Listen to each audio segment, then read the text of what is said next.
sorry for making you wait. No, it's totally fine. It's part of the process. Got cell phone chargers back there if you need one. And I am doing a YouTube show where I interview people while I drive them to where they're going. Are you interested in being interviewed for my show? What kind of interview? So since it's close to Valentine's Day, I'm interviewing people about love. Yeah, I guess so. Cool. Okay. If I don't like what I say. Absolutely, yeah. Anytime, I'll send you a release, and if you don't want it online, I'll take it down. It's totally fine. The show's still super new. It's not actually done yet, so just interviewing people. I might decide that you're a terrible passenger and not have you go on it. So we'll start with the basics. Are you from Chicago originally? I'm from Gurnee, which is an hour north. Yeah, okay. So way up in the suburbs. They have, Six Flags up there, right? Yeah, I basically live there. Cool. Okay. And now you're in Chicago. Are you here for school, or what are you studying? Psychology. Psychology. Yeah, I'm a senior right now. Oh. And after that, you're going to be ready to manipulate people into falling in love with you. I think that's what the whole study of psychology is, right? I really just read a lot of minds, so. Okay. That's pretty much it. Oh, man. So now I'm sure you're psychoanalyzing me and just figuring out exactly why he's single.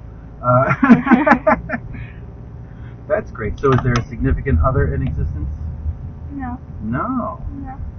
That makes sense. So is that, you're in school, you're doing all that. So is that because something ended recently, or you're just too busy? Not even busyness. I really just... I think I'm really picky. Okay. That makes sense. And you should be. Absolutely should be. Like, I think I fall in love a lot every day. Okay. But in the end, I'm really picky. Ah. And my friends say that, like, whoever I'm with, I'm gonna have like no doubts about, which is like, how do you do that? How do you do that? That's a really good question. So, do you believe in the one?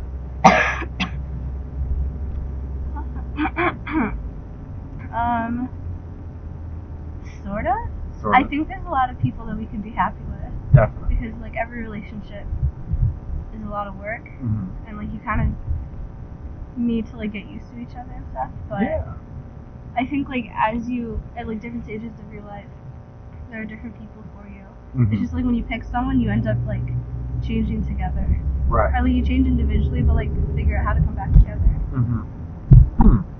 So it's, like, sort of the one, because there's some people you're automatically more compatible with. Yeah. But no matter what, like, you have to put in the work. So there are other people you could be happy with. I see what you're saying. Yeah. So you're finding a group, or there's an idea of something, and maybe you want a group thing. But you find a person, you have an idea, and you grow apart, you grow together, and it's the growing process that makes it seem like it's going to last. Yeah, and that kind of like, after being together for so long, you kind of like understand each other more and find more of a group. I mean, theoretically. But I think that feels like the one. I see. But I don't know, just because logically there may not be, I feel like sometimes it still feels like that, and I think that's what matters more. So logically, it feels like one, but logically it's not. Doesn't seem to make But I sense. think how it feels matters more. I get what you're saying. That's very interesting. What do you think? I believe that everybody except for me has a person. That's just not true. No, I think people in general are very similar to what you. I think there's ones for the time, there's ones for the moment. I think there's people where if situations were different, it could be really good. And if you notice, all my stuff is prefaced with it's all failure, like it never works. But it could have if I was different. No, so I think really it's that. It's that there could be someone if you put in the time, if you put in the work. I think expecting, and that's something I've talked to people about, is what does it mean to be the one? What does it mean to be someone's person, right? There's a lot of expectation going into that. If you meet someone and go, this is it, this is the person for me, you then have an idea about what they're supposed to do, and who they're supposed to be, and how they're supposed to be. And do you think you're too rigid in that, or? I think it's actually the exact opposite. I am such a hippy-dippy, free-flowing, like, I'm just here to experience you and who you are and however that's going to be. And like I was talking to But with someone. no permanence. What is permanence, right? I mean, what is permanence? I could very realistically die anytime today. I could accidentally kill us both in 30 seconds. I'm not going to. But, it's the fact of the matter is permanence is there's no such thing as any permanence. Even those brick But buildings. that's not something you want to recognize at any moment. Or like at every moment. Oh, I've been doing this all wrong then. Because that's all I think about. It's good to like realize that, I feel like, because it, like, especially in the wrong day to say. Like in moments where you're making a big decision or like you realize you've been doing something you don't love doing, it's good to realize that because it motivates you. It kind of scares you and motivates you to like change. Yeah. And make your life a little better. But if you think about it every second of the day, then you're not able to enjoy the little things of the day. I guess that's true. But see, I like, also there's find a time and place to like think of everything. See, but I find that understanding that it all could go away at any moment helps me appreciate it because I see it for what it is exactly in this moment. And so with dating and with relationships and all that stuff, like I have a kid, I have an ex, we didn't get married or anything like that, but so like I am currently going through the worst things you can go through from a relationship. So it's like it hasn't been this way just recently. Well, no. So without saying too much about her, like when her and I first met, and we're like on our first date, I was like, I don't think there's the one for me, and that was 7 years ago. And I was like, I don't think this is a thing. And then we ended up having a kid together, unplanned, unexpected. Did you ever at any moment change your mind during a relationship? I think here's the thing: is I am a romantic at heart. I think. Oh, you're trying to protect yourself. Yeah, is that it? Oh yeah, because I guess you wouldn't know. So emotionally, I want that love. Emotionally, I'm like, I want to give love and show love and be there, and that's a thing that I really like to do. Yeah. But the thing that I don't have is expectation. I don't expect whoever I have feelings for to be there tomorrow. I don't expect them to be the same person they are. Really like independent? I guess, and also, but I also grant another person their own autonomy. I'm there's two people in a relationship. I could be head over heels in love and mad about someone forever, and they could not feel even remotely that for me. And that's just a way of life. That's just something that happens, And so I think. But how does that expectation like influence your relationship?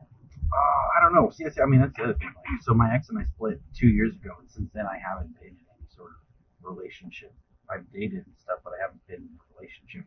And how would that go into a relationship now? I think that would be me saying, hey, do you want to hang out? Do you want to go out? Do you want to go do this thing? I'm going to go do this thing. Do you want to come do it with me? Great. Okay, fine. Am I looking to get married?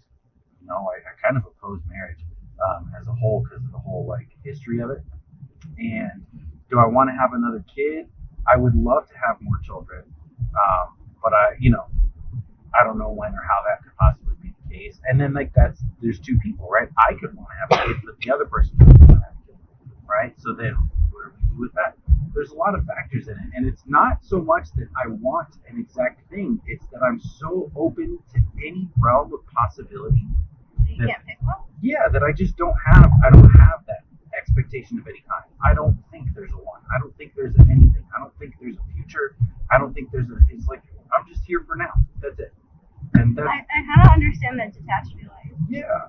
And it's not necessarily a bad one because it comes from a lot of like self-realization and reflection and spirituality and really understanding like we are here in this moment. I feel like I just came out of that.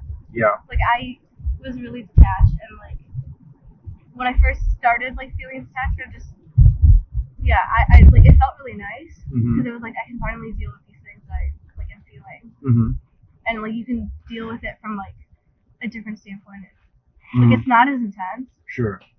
But I get what you're saying. I also noticed that like I didn't enjoy things as much. Sure. And maybe that's not how it is for you. For me, I didn't enjoy as much because I was trying to not feel as much. And if I like would feel really excited or happy or something, then I would be afraid that like that would go away, and like I don't need that feeling or whatever to Right. appreciate my life. I get it. I totally get it. But yeah. I kind of forced myself out of that just Mhm. because I don't really want to live my life like that. Sure. And I feel like it's just like I think it has a time and place, and I had used it in that time and place, but right. like it just I don't know. I don't think it's worth it. I agree. I definitely don't go through life looking at it like hands off, everything's away, and I'm detached from everything. I look at it as almost a deeper connection to everything. You know what I mean? I understand that, like, okay, in between you and me is about 3 feet of space, but in between that space isn't empty. Between you and I is oxygen, nitrogen, carbon monoxide, like a million particles. There is no actual space between you and me. And we are all made up of those same atoms that make up those same particles. And the only thing that they're doing is that my atoms are being me, your atoms are being you, and then the other ones are being air in between. But there is no separation. There is no difference. There is no anything. And so I think that's really good. Right. And I really like that, or like I feel that way, like when I'm walking like by myself and stuff. Mm-hmm. I just think like that's one way to appreciate things. Yeah. That's just a really macro level to appreciate things. Yeah. When you're noticing really small things, that's like you taking a really extreme like bird's eye view and like looking at everything. But that's just one way to live in like one moment. Yeah. That's very true, because it really only is a moment. And then after that, I'm like, I gotta go to work. I gotta pay this bill. Like you still have your life to go through, and I think it's also an advantage to life to be like extremely in that moment, like interacting with people the way that you want to. Yeah, absolutely. And I'm definitely discovering what that is and what that means. Because we tried a relationship for 5 years, and at the end of 5 years, I really lost sight of who I was. In a lot of ways, it was not a good relationship at all. And so, it's really easy. Yeah. To lose yourself in it. Yeah, especially when you have kids, when you're working, when you're doing the 9 to 5, you're doing all this stuff. Like, it's very easy to forget who the heck you are. And so I think you're really wrapped up in the moment. Exactly. Yeah. Exactly. Because those moments don't stop. When you have a kid, you don't stop. Which is why I recommend nobody ever have children. But because you want another. Yeah, exactly. Again, I tell people that when I was having a kid, the absolute worst thing about having a kid is how much you love your child, how much you're willing to do anything for them, right? And at least that's how it is for me. Some people I think that's why I'm kind of nervous to have kids. Yeah, I know that I will live my whole life for them. Right. And that's terrible, because you've done so much. You've done all the, and that's that was part of it. I was like, I spent all this time, 30 some odd years. Now I have this kid, and I'm doing everything for this kid, and am I teaching my kid to then not care so much about themselves when they have kids? Is that all we're doing? And to a degree, that's the perpetuating cycle of life. That's why everybody exists, right? That's how we all got here, and that's how we created cities and created all this stuff. So it's definitely a part of it. But the question is how much of it am I doing? And I think we're in a time now where we're all a little more self-analyzing and a little more selfish in how we're approaching life. I do feel that in America. Yeah. Oh, yeah, and that's valid. That is the American perspective. We are, I think, selfish. I haven't been out Americans of the country are just very, very, individualized. Yes. And it's come with a lot of benefits, but it also has a lot of cons. Just because we're not as attached to our families and stuff, or just relationships.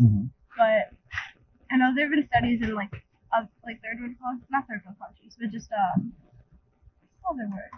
Individualized, and then this is the basis of every psych class. I can't remember the word.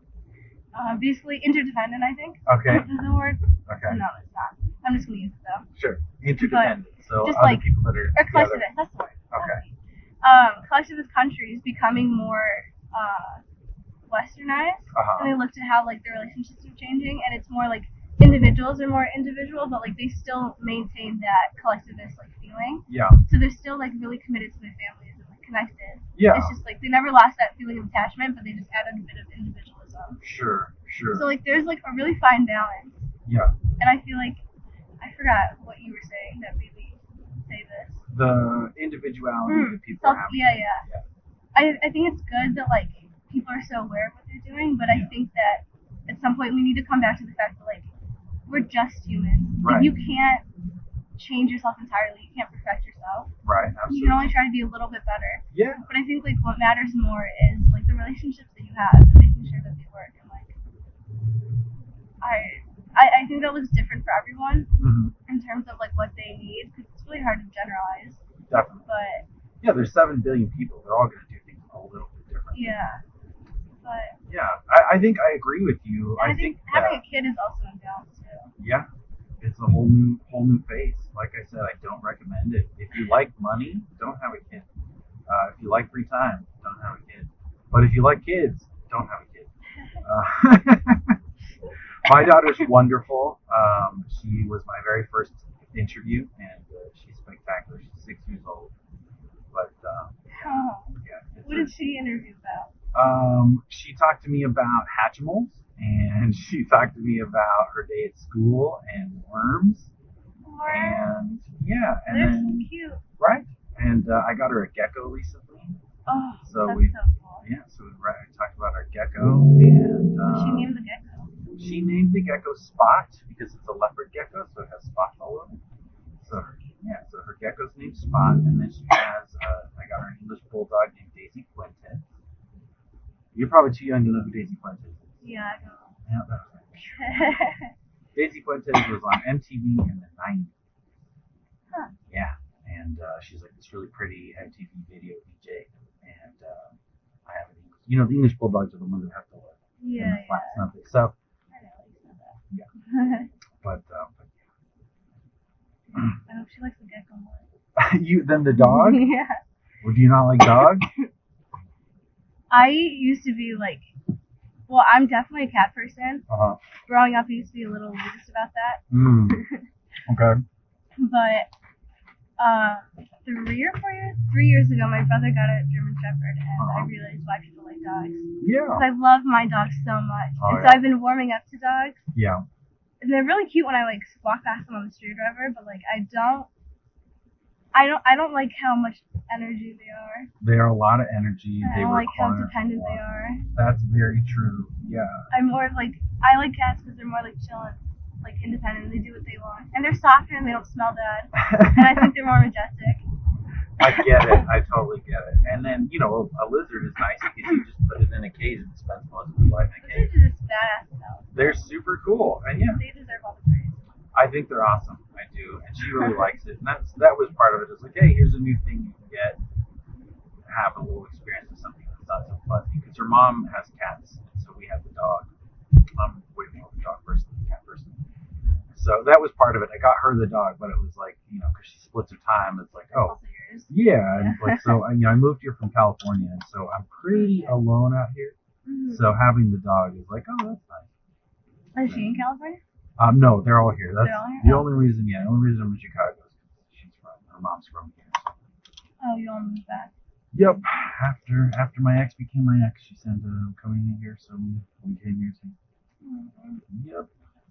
It is, again, why I recommend not having kids or trying to do it separate, which doesn't exist. Yeah.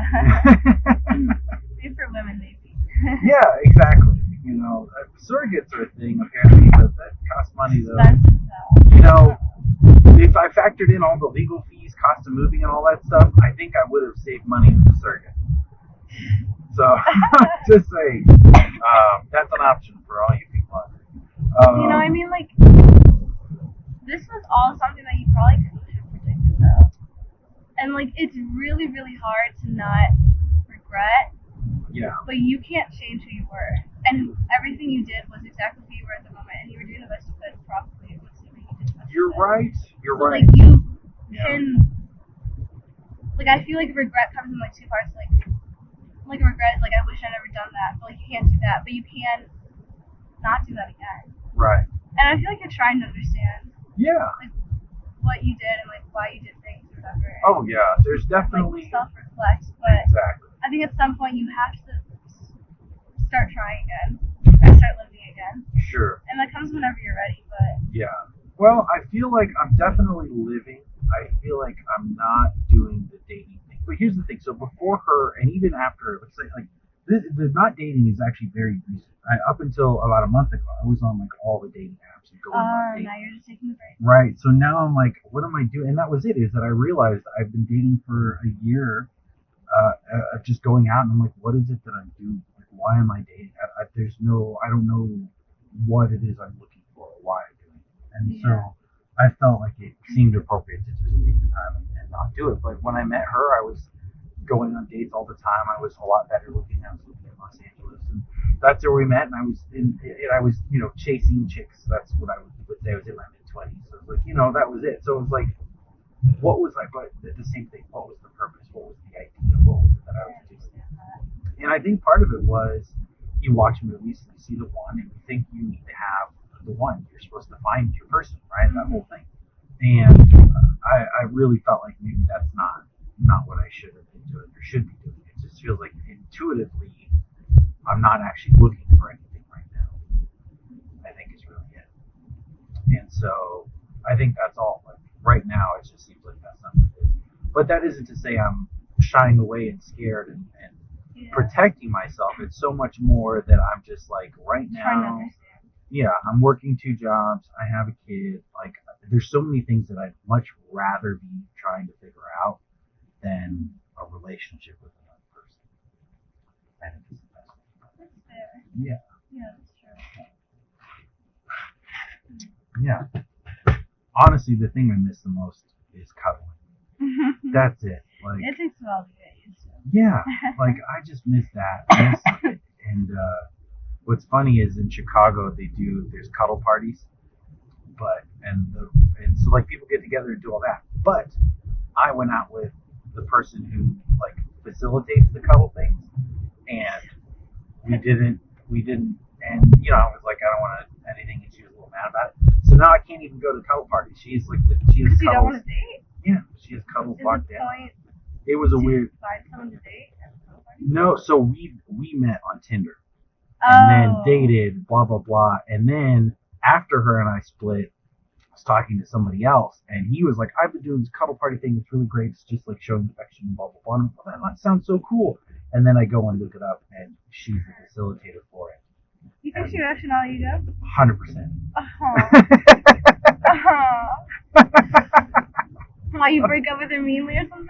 No, what? That's the thing is we weren't even together. Like we weren't even like together or anything like that. We went on like 2 dates, but I was just like, I don't want to date. She was not a fan of rejection.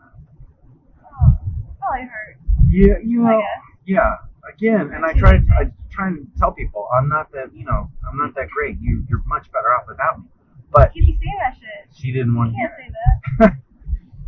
This is not fair. Yeah. Wait, to the right is okay. To the right up here? Okay. Yeah. So right on the corner. Yeah, or like anywhere here. Alright. Well, we can drop it here's spot stuff. And I will get your contact info. And then when this goes online, I can shoot you an email. I think I would have said so much more had I known there was no microphone. You think like if I had done the surprise? Yeah, but see, no, you can't do that, people. But it just makes me so nervous. I get that. I really appreciate you having the conversation with me. And like I said, it might end up being, though I think it was really good. You know, a lot of great info. And I'm sure you psychoanalyzed me and you're probably like, this guy should not be around people. He should not be driving anybody. No. I was just thinking about my own experiences. I get it. But I understand what you were saying. Personally and just thinking about it. I get it. Have a great day. Thank you. Thank you. I'm gonna tell myself. Oh, I need that. This time I lost it. Bye. Bye.